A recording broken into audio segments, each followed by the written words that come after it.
Hi everyone. So we're just gonna get started with all this for this week. So some of the terms that I thought were the most important concepts from this week's lesson was, for starters, the term disaster shock. 'Cause that was like one of the first words that popped up in our first article that we read. So like overall, in my own words, this would be kind of like the feeling of being disoriented or like having a state of confusion after an event, and like expressing a lot of apathy towards like the situation that's occurring at hand, or like having disbelief of like what happened. So like overall, just kind of being like confused and not understanding like what's happening, being able to grasp everything. The next term that I thought was important was convergence. This is like kind of when a community like bands together in order to like aid for effort, like the surrounding communities.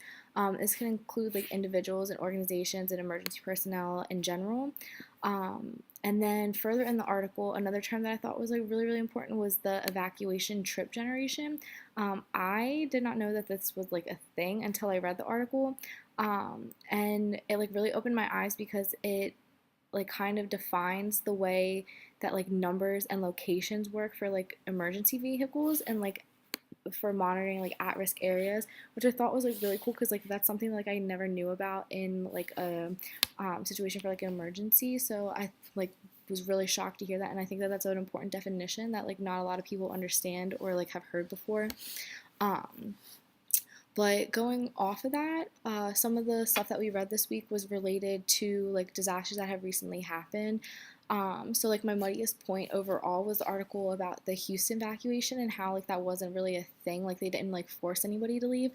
And like that was my muddiest point because I think if a disaster is going to hit, it's like the job of like the person in charge of like emergency management or like even like the mayor or the governor to say that people should attempt to evacuate, at least put that as like an option and not like even suggest it as an outlet, because if a disaster is going to strike, especially like in a town like Houston, that's a large population and it's like concentrated of people that are at risk of being in danger. And I feel like no matter what, even if it's like a disaster that you don't think is going to be like have a big significance, I think it's important to at least pose the idea of evacuating just for safekeeping.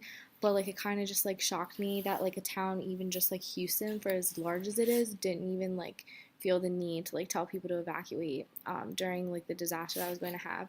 And I think like even if it's just a like saying, hey, you can evacuate or you can choose to stay, like that gives people the option.